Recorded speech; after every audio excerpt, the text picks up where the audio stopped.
Hi hello నేను మీ Vasavi Acharya. Welcome to social post. అందరూ ఎలా ఉన్నారు? బాగున్నారా? ఫైన్. సో లైఫ్లో కొన్నిసార్లు మనం కావాలని ఏం మిస్టేక్స్ చేయమండి. సిచ్యువేషన్స్ని బట్టి అలా జరిగిపోతూ ఉంటాయి అంతే. కానీ మన లైఫ్ అనేది మన బాధ్యతనే. ఈ మధ్య కాలంలో జెన్‌జీ కిడ్స్ గురించి చాలా వింటున్నాం, చాలా మాట్లాడుకుంటున్నాం, చాలా చూస్తున్నాం. వాళ్ళ మైండ్ సెట్ కానివ్వండి, వాళ్ళ ప్లానింగ్ కానివ్వండి, వాళ్ళ గోల్స్, ఎయిమ్స్ ఇవన్నీ గురించి మనం మాట్లాడుకుంటూనే ఉన్నాం. కానీ ఎక్కడో ఏదో మిస్టేక్ జరుగుతుంది. అది పేరెంట్స్ నుంచి వస్తుందా? సొసైటీ నుంచి వస్తుందా? గవర్నమెంట్ నుంచి వస్తుందా? లేకపోతే వాళ్ళంతట వాళ్ళు చేసుకుంటున్నారా? రిలేషన్‌షిప్స్ అనేవి బ్రేక్ అవ్వకుండా మంచిగా ఉండాలి అనంటే చూడాల్సిన గ్రీన్ ఫ్లాగ్స్ ఏంటి? చేయకూడని రెడ్ ఫ్లాగ్స్ ఏంటి? ఒక పర్సన్‌ని మనం సెలెక్ట్ చేసుకున్నాం లైఫ్‌లో అంటే ఎలా ఉండాలి? సో వీటన్నిటి గురించి ఈరోజు మనతో ఈ వీడియోలో డిస్కస్ చేయడానికి లైఫ్ కోచ్ హరీష్ తెన్నేటి గారు ఉన్నారు.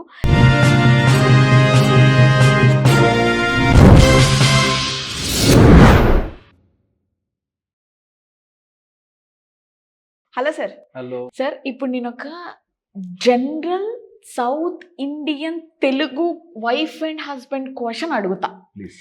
నన్ను తిట్టుకుంటారు sir. Fine, I'm very much fine. Wife and husband ఉన్నారు. పెళ్ళి అయ్యి ఒక 25 ఏళ్ళు అవుతుంది కావచ్చు.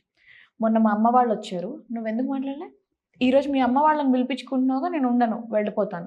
మా అమ్మ వాళ్ళ వైఫ్ అంటుంది, మా అమ్మ వాళ్ళు వచ్చినప్పుడు చికెన్ మటన్ తేలేదండి, వాళ్ళ అమ్మ వాళ్ళు వచ్చినప్పుడు అన్నీ తీసుకొచ్చి పెట్టాడు, అయిపోయింది. మొన్న వాళ్ళ అక్క వచ్చినప్పుడు చీర తీసుకొచ్చానండి, మా అక్క వాళ్ళు వచ్చినప్పుడు చీరలు కానీ ఏమీ తీసుకురాలేదు. అసలు మా వాళ్ళు ఉంటే ఇంట్లోనే ఉండడు. లేదు అని అంటే మా సైడ్ రిలేషన్ వాళ్ళు వస్తే అసలు వంట కూడా చేయదు, చీపురు పట్టి ఇల్లు కూడా తుడవదు. ఎందుకు ఈ కంపారిజన్స్ అసలుకి? ఇది ఎంత కామన్ తెలుసా రిలేషన్షిప్. అదే అంటున్నారు సార్, కామన్ క్వశ్చన్కి ఆన్సర్ కావాలి నాకు. అండ్ అసలు వీళ్ళకి అర్థం కాని విషయం ఏంటంటే అది తేలదు. You are sitting at a wall and thinking it is a door. ఒక గోడని డోర్ అనుకుని పుష్ చేస్తా ఉన్నాం అనుకో, అది అవ్వదు. అది డోర్ కాదు. కాబట్టి అలాంటివే కొన్ని ఫండమెంటల్గా అందరూ ఈ సీన్లో అటు సైడ్ అమ్మాయి సైడ్ వాళ్ళ పేరెంట్స్, అబ్బాయి సైడ్ వాళ్ళ పేరెంట్స్, అబ్బాయి అమ్మాయి అందరూ వాళ్ళ ప్రవర్తనని వాళ్ళు చూసుకోవాలి. అబ్బాయి అమ్మాయి వాళ్ళ తల్లిదండ్రులు నేను అన్నా, వాడు తప్పు చేసినా నేను అన్నా అమ్మాయి ఊరుకోదు.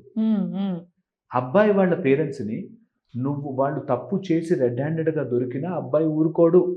ఓకే, న్యాచురల్ అది. నా తల్లిదండ్రులు నువ్వే ఎందుకంటావు, అసలు నీకేంటి అంటే నువ్వు ఏదైనా అనగానే నువ్వు నీ వాళ్ళ 100 చూపిస్తారు. ఈ పాయింట్లోకి వెళ్ళి ఏ రిలేషన్షిప్ బాగుపడినట్టు ఇంతవరకు తెలియదు నాకు. ఎప్పుడు ఎవడు ఒప్పుకోడు. ఇప్పుడు డైరెక్ట్గా ఈరోజు క్రాస్ చెక్ చేసుకోవాలి. నేను మా హస్బెండ్ మీ అమ్మ నాన్న వేస్ట్ అని అన్నాను అనుకో, అది నిజమైనా ఆయన ఒప్పుకోడు కదా. క్లియర్, అది అంత కామన్ సెన్స్ ఉంటుందా? క్లియర్. కానీ అక్కడే గుచ్చుతారు. మీ అమ్మవాడు వచ్చినప్పుడు చేసావా, మీ అమ్మవాడు వచ్చినప్పుడు చేసావా, మా అమ్మ వాళ్ళు వచ్చినప్పుడు చెయ్యలేదని నాకు తెలిసినా నేను ఒప్పుకోను. That is the ego. Female and male egos అంటారా? అక్కడే వస్తుంది కరెక్ట్గా. మీ అమ్మ వాళ్ళు చేసినప్పుడు అప్పుడు మరి నువ్వు అప్పుడు చేసావు కదా, ఇప్పుడు చేసావు. లెక్కలు వేసుకున్న రిలేషన్షిప్ ఏ రోజు బాగుపడదు. ఓకే, నీ అమ్మ వాళ్ళకి నువ్వు చేసావు, మీ అమ్మ వాళ్ళకి నువ్వు చేసావు అనే రిలేషన్షిప్ ఏ రోజు బాగుపడదు. ఇక్కడ ఏం చేయాలి? అమ్మాయి సైడ్ వాళ్ళ అమ్మా నాన్న మీ రిలేషన్ మేము దూరం, ఓకే మీరు చేసుకోండి లేకపోతే లేదు, వాళ్ళకి అనిపించాలి. అమ్మాయి మా హస్బెండ్ వాళ్ళ అమ్మ నాన్న తిట్టినా వాడు నాకు అత్తమామ కదా, నేను ఏమంటా వాళ్ళని, అవి ఎందుకు పట్టించుకుంటున్నా, నాకు ఇంక లైఫ్లో పర్పస్ లేదా, బ్రతకట్లేదా, ఎంతసేపు ఇదే మా వాళ్ళని గౌరవించు మీ వాళ్ళని గౌరవించు. ఇందులో రేపు సర్టిఫికెట్ ఇస్తారా ఏమన్నా, నాకు మీ అమ్మ నాన్న చాలా గొప్ప అని మా ఆయన సర్టిఫికెట్ స్టాంప్ వేసి ఇస్తాడా? ఎందుకది నాకు పంచాయతీ అని అనుకోగలగాలి. అబ్బాయి కూడా అరే అమ్మాయి చిన్నప్పటి నుంచి అటు పెరుగుంటుంది కదా, వాళ్ళ అమ్మ నాన్న అంటే ఎట్లా హర్ట్ అవుతుంది, ఎందుకని అలా మాట అని ఇతనికి ఉండాలి. వాళ్ళ అమ్మ నాన్నకు ఉండాలి. అరే ఒక అమ్మాయి కోడలి పిల్ల మన ఇంటికి వచ్చినప్పుడు మంచిగా చూసుకోవాలని వీళ్ళకు ఉండాలి. ఫైన్. సో ఇలాగ నలుగురు వాళ్ళ సీన్ వాళ్ళు కరెక్ట్గా పండిస్తేనే ఆ సినిమా హిట్ అవుతుంది. ఇప్పుడు ఒక ట్రెండింగ్ టాపిక్ గురించి మాట్లాడుకుందాం సార్. ఈ మధ్యకాలంలో డైవర్స్లు ఎక్కువ అవుతున్నాయి. డైవర్స్లు అయిన వాళ్ళు తప్పు అని నేను చెప్పట్లేదు, వాళ్ళ ఫ్రీడమ్ వాళ్ళ ఇష్టము. అయిపోయిన తర్వాత కూడా మళ్ళీ వేరే పెళ్ళి చేసుకుంటారు కదా. సమ్ టైమ్స్ ఫస్ట్ మ్యాచ్ అబ్బాయి రావచ్చు, లేదంటే ఫస్ట్ మ్యాచ్ అమ్మాయి రావచ్చు, లేదంటే సమ్ టైమ్స్ ఇద్దరు పెళ్ళి అయిన వాళ్ళే సెకండ్ మ్యారేజ్కి యాక్సెప్ట్ చేయొచ్చు. ఇక్కడ నేను ఏం అడగాలి అనుకుంటున్నాను అని అంటే, ఒక పెళ్ళి కాని అబ్బాయి పెళ్ళి అయిన అమ్మాయిని డైవర్స్ అయిన అమ్మాయిని పెళ్లి చేసుకున్నాడు అని అంటే నువ్వు ఇలా చేసావు కాబట్టే ప్రీవియస్ రిలేషన్షిప్ స్పాయిల్ అయిపోయింది. ఓకే, లేదు అని అంటే ఒక పెళ్ళి కాని అమ్మాయి డైవర్స్ అయిన అబ్బాయిని పెళ్లి చేసుకుంటే నువ్వు ఇలాంటి వాడివి కాబట్టే వెళ్ళిపోయింది, నువ్వు ఇలా చేసావు కాబట్టే మీ ఇద్దరి మధ్య డిస్ప్యూట్స్ అనేవి వచ్చాయి, సో నేను నీతో ఉండను అంటే అన్నీ తెలిసే పెళ్లి చేసుకున్న తర్వాత కూడా నువ్వెందుకు పాయింట్అవుట్ చేస్తున్నావు, మళ్ళీ సెకండ్ రిలేషన్షిప్ని కూడా స్పాయిల్ చేసుకోవడమే అంటారా? వాళ్ళకి బుద్ధి లేక అలాంటి మాటలు మాట్లాడతారు. గొడవని పెంచుకునే మైండ్ సెట్తో ఉన్నవాళ్ళు ఎప్పుడు ఇలాంటి మాటలే, డ్యామేజింగ్ వర్డ్స్, దెప్పి పొడిచే మాటలు, గుచ్చే మాటలు, ఆ మాట అంటే వాళ్ళు బాధపడతారని తెలిసి అక్కడే బాధ పెడతారు. ఇది సెకండ్ మ్యారేజా, థర్డ్ మ్యారేజా, ఎన్ని మ్యారేజ్లైనా వీళ్ళకి ఈ స్పృహర అనేది మ్యారేజ్ సక్సెస్ కాదు. దట్ నేననే మాట నా భార్యని గుచ్చితే నేనే ఓడిపోతున్నా కదా, నేననే మాట నా హస్బెండ్ కడుపులో కొట్టినట్టు ఉంటే నేనే కదా ఓడిపోతున్నా అనే రిలేషన్షిప్ రాని రోజుల వరకు వీళ్ళకి రిలేషన్షిప్ అర్థము కాదు. ఓకే, నేను ఏం చేసినా నా భార్యకి నా దగ్గర ఆ రైట్ ఉంటుంది, నాతో కాకపోతే ఎవరితో అనేటట్టు వీళ్ళకు ఉండాలి. అప్పుడే భార్య భర్త. నాతో కాకపోతే నా వైఫ్ ఎవరితో ఉంటుంది అనేది భార్యకి భర్త మధ్యలో లేకపోతే దెర్ ఇస్ నో, నేను గుచ్చి నేనేంటో చూపిస్తాను నీకు అని అనుకున్న రిలేషన్షిప్ నిలవదు. మాట మాట అనుకుంటూ అట్లాగే అంటారు. మీ వాళ్ళకి తెలివి ఉందా, ఎట్లా చేశారు, ఇదేనా నిన్ను పెంచిన తీరు అంటారు. అనగానే అర్రే ఎంత బాగా పెంచిన తీరు అన్నావు, నాకు నేర్పించవా అని ఎవ్వరూ అనరు.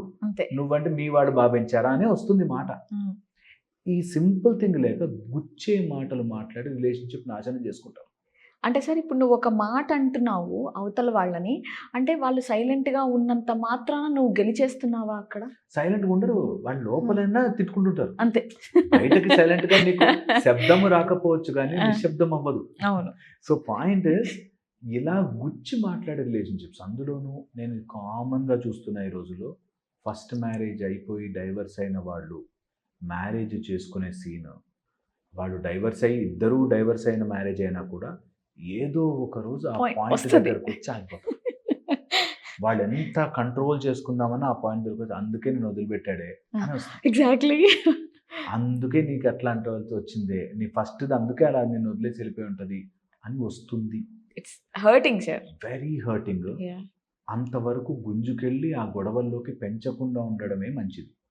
బట్ ఈ రోజుల్లో చెప్తున్నా అండి, సెకండ్ మ్యారేజ్ అనగానే మ్యాట్రిమోనీ సైటుల్లోనూ అన్ని చోట్ల ఇట్లా ఫ్రాడ్ గాళ్ళు కావాలని కూర్చుని ట్రాప్ చేసి, అమ్మాయి డెస్పరేట్గా ఉంది మ్యారేజ్ కోసం అని ట్రాప్ చేసే వాళ్ళు ఎక్కువ అయ్యారు. సో బ్యాక్గ్రౌండ్ చెక్ చేసుకోండి. ఓకే, సెకండ్ అబ్బాయి సైడ్ వాళ్ళంటే కూడా ఇలాగే వచ్చి ప్రతి మాటకి గుచ్చి గుచ్చి గుచ్చి బాధపెట్టి వద్దు అంటే మాకు డబ్బులు వస్తాయి అనేటట్టుగా ఉండే టీములు కూడా గ్రూపులుగా ఉన్నారు మ్యాట్రిమోనీ సైట్స్లో. జాగ్రత్త.